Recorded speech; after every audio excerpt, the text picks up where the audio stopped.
জিহ্বা ছিল কিন্তু বাক শক্তি তো ছিল না। ওয়ালা লাকা উযুনুন তাসমা, কান ছিল কিন্তু শ্রবণ শক্তির কার্যকারিতা ছিল না। ওয়ালা লাকা আইনুন তানদুর, চক্ষু ছিল কিন্তু দৃষ্টি শক্তির কোনো কার্যকারিতা ছিল না। আমি বলতেছি যখন মার পেটের থেকে আসছিলাম, ওয়ালা লাকা আকলুন তুমাইয়িজ, মগজ ছিল কিন্তু ভালো মন্দ বোঝার ক্ষমতা ছিল না। ওয়ালা লাকা কলবুন তাতাফাক্কার, দিল ছিল কিন্তু চিন্তা কি জিনিস এটা আমরা কেউ জানতাম না। ওয়ালা লাকা ইয়াদুন তাকতিশ, হাত ছিল ধরার ক্ষমতা কিন্তু ছিল না। কর্ম কর্তৃকে করবে। ওয়ালা লাকা রিজলুন তামশি, পাও ছিল কিন্তু চলার ক্ষমতা ছিল না। কুনতা সগীরা, বড় ছোট ছিল না। কুনতা দাঈফা,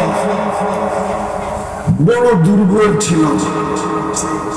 এইদিকে এইদিকে এইদিকে, এটা সব জায়গায় সমস্যা, শুধু এখানে না। আয়োজকরা ওয়াজ শোনে না, এরা শুধু কাউকে বসাবে কাউকে উঠাবে। অথচ কোরআনে আছে চুপচাপ। একটু আগে কিন্তু কোরআনের আয়াত শুনাইলাম, শব্দ ফাস্তামিউ আনসিতু, চুপচাপ। দেখা যাবে ভলান্টিয়াররাই হট্টগোল বেশি করে। এই জন্য বাংলাদেশের মতো ওয়াজ দুনিয়ার কোনো দেশে হয় না। আবার দেখা যায় ওয়াজে কোনো কাজ হয় না, এটাও সত্য। ওয়াজ হয় কিন্তু ওয়াজে যা হওয়ার দরকার ছিল তা হয় নাই। সিগন্যাল কিন্তু বারবার আসতেছে। হলুদ কার্ড কিন্তু বারবার দেখাইতেছে আল্লাহ। আজকেও কিন্তু হলুদ কার্ড দেখাইছে,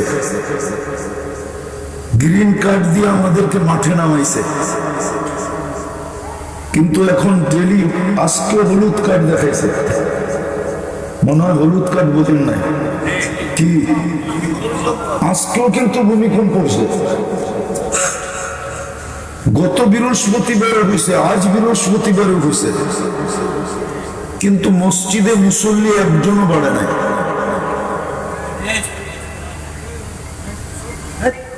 মসজিদে মুসল্লি একজনও কি বাড়ছে আপনাদের মসজিদে? 21 তারিখে শুক্রবারই তো বাড়ে নাই। আর উৎপত্তি স্থল কিন্তু আগে বাহিরে ছিল, এখন কিন্তু ভিতরে। আজকেও যেটা হয়েছে ওটা নরসিংদীতে উৎপত্তি স্থল। নরসিংদী যেতে এখান থেকে ফ্লাইটে 6 ঘন্টা লাগে না, প্লেনে কত 2-4 ঘন্টা তো লাগে, তাও না। এয়ারপোর্ট আছে না নরসিংদী, তাও নাই। তাহলে এরকম উদাসীন হয় কি করে? এটাই বুঝাইতে চাইতেছিলাম,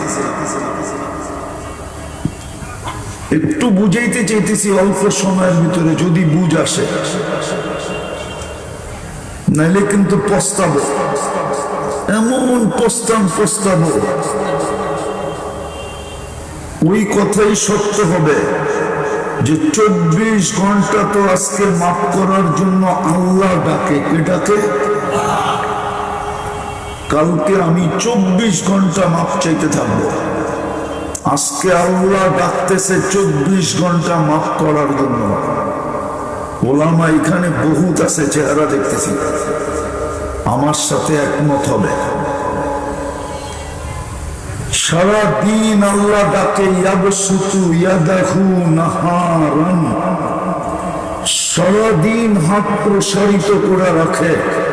হাত্তা ইয়াতুবা মাসিআল লাইল, রাত্রের অন্ধকারকে সুবর্ণ সুযোগ মনে করা লুকায়া লুকায়া যারা গুনাহ করছে ওদেরকে সারা দিন ডাকতে থাকে যে সূর্যের আলোতে তওবা করে নে, হতে পারে তুই সূর্য ডুবতে নাও দেখতে পারিস। আবার রাত্রে ডাকে ইয়াবসুতু ইয়াদাহু লাইলান। মিডিয়ায় কিন্তু হাদিসের শব্দ যেতেছে, সারা রাত্র হাত প্রসারিত করে ডাকতে থাকে, হাত্তা ইয়াতুবা মাসিআন নাহার। সূর্যের আলোতে যে গুনাহ করছে ওকে এই বলতে বলতে ডাকতে থাকে যে দিনে গুনাহ তওবা করলে হয়তো মানুষের চোখে পড়তো যে এই লোকটা মাপ চাইতেছে, তোর ইজ্জতের ভিতরে হয়তো আঘাত হতো, অথবা আত্মমর্যাদার ভিতরে কোনো দাগ লাগতো। রাতের অন্ধকারে কেউ দেখবে না, চুপে চুপে মাপ চা, হতে পারে সূর্য উঠা তুই দেখবি না। কিন্তু এই মজমায় একজনও তো মাপ চায় না। বলেন এক যুবক মাপ চায়? সারাদিন কি করলো এটা তো বিষয় ছিল না, সারা রাত্র কি করলো এটাও তো বিষয় ছিল না। নাইলে মাসিয়াল লাইল মাসিয়ান নাহার কেন বলবে? রাতের নাফরমান, দিনের নাফরমান, আল্লাহ তো বলতেছে যারটা 24 ঘন্টা ভোগ করতেছি, যারটা 24 ঘন্টা ব্যবহার করতেছি, যার সেবা 24 ঘন্টা নিতেছি, 1 মিনিটের জন্য যদি আল্লাহ আমাদেরকে রক্ষণাবেক্ষণ ছেড়ে দেন, 1 মিনিট লাগবে না, 1 সেকেন্ডের জন্য, আপনাদের বিজ্ঞানও আমার সাথে একমত হবে, 1 সেকেন্ডের জন্য যদি এই জগৎটাকে রক্ষণাবেক্ষণ ছেড়ে দেন, সব আপোষে টকরায়া সব ভবিষ্যৎ হয়ে যাবে। আপনি সৌরজগৎ চিনেন? রাগ হবেন না, সৌরজগৎ চিনি না আমরা। আপনি জানেন দুনিয়া সূর্যের পিছে কত মাইল গতিতে দৌড়ায়? যুবক সারাদিন নেটের ভিতরে থাকে, ইন্টারনেট ওদের নিশা। ওদের বাপ না হইলে চলে, ইন্টারনেট না হইলে চলে না। ওদের ঘুম না হইলে চলে, ইন্টারনেট না হইলে চলে না। মা বাবা না হইলেও চলে, ইন্টারনেট না হইলে চলে না। ওরা মাদকের চেয়ে বেশি ইন্টারনেটে আসক্ত। মাদকের নিশাতে কখনো কখনো কাটে, ইন্টারনেটের নিশা 1 সেকেন্ডের জন্য কাটে না। জিজ্ঞেস করে, ওরা তো ইয়ারফোন কানে লাগায় ঘুমায়, গান শুনতে শুনতে ঘুমায়, শুনতে শুনতে ওঠে। সারাদিন কি করলো এটা তো বিষয় ছিল না, বিষয় তো ছিল মাপ চাইল কিনা। কি করলো এটা তো বিষয় ছিল না, সরি বললো কিনা এটা না বিষয় ছিল। একজনও তো না যুবক না বৃদ্ধ, নারীদেরকে তো দেখাই যায় না, না নারী না পুরুষ, একজনও তো সারা দিনের ভিতরে একবার, সারা রাতের ভিতরে একবার হাত উঠে এতটুকু বলে না আল্লাহ মাফ করে দেয়। বলবেন এতটুকু বললে কি গ্যারান্টি আছে? কোরআন তো গ্যারান্টি দিতেছে, ওয়াস্তাগফিরহু ইন্নাহু কানা তাওয়াবা। আল্লাহ তো গ্যারান্টি দিতেছে, মাফ চাও আমি গুনাহ মাফ করে দেব। এক জায়গায় তো না, 100 জায়গায়, 100 জায়গায় তো না, এর চেয়ে বেশি জায়গায় কোরআনে গ্যারান্টি দেওয়া। মনোযোগ দিয়ে শোনেন, কাজে দিবে, নাইলে কিন্তু এই মাটি নিয়েই আফসোস করতে হবে। এই জন্যই কোরআন বলছে, আর রাযীতুম বিল হায়াতিদ দুনিয়া। উম্মতে মুহাম্মাদীকে আল্লাহ বলছে, উম্মতে মুহাম্মাদী ও মুহাম্মদুর রাসূলুল্লাহর উম্মত, সমগ্র উম্মত দুনিয়া নিয়ে খুশি হয়ে যেত, আমার কোনো আফসোস ছিল না, আক্ষেপ ছিল না, অনুতাপের বিষয় ছিল না, অনুশোচনার বিষয় ছিল না, যদিও শব্দগুলো আল্লাহর জন্য শোভনীয় না, কিন্তু বুঝানোর জন্য বলতেছি।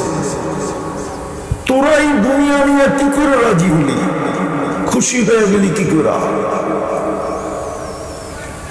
সবাইকে তো 1000 বৎসরের বিনিময়ে আমি যা দিতে চাইছি, তোদেরকে তো এক রাত্রের বিনিময়ে এর চেয়ে কোটি গুণ বেশি দিছি। বিশ্বাস হয় না?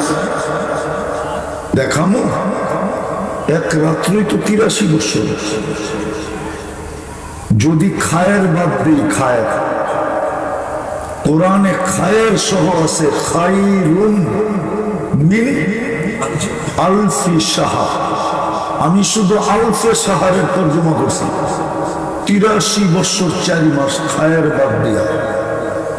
খায়ের যোগ করলে আমার কথা সত্য, যে ওকে 1000 বৎসরে যা দিই নাই, তোকে তো এক রাত্রে এর চেয়ে বেশি দিছি। তুই মাটি নিয়ে খুশি হলি কি করে? সমস্ত উম্মতের ঠিকানা জান্নাত তো আমি হুকুম দিয়ে বানাইছি, কুন ফাকান, তোরটা তো আমি কুদরতি হাত দিয়ে বানাইছি। মনে হয় হুজুরও ভাবে না, এই উম্মতের জান্নাত তো আল্লাহ কুদরতি হাত দিয়ে বানাইছেন।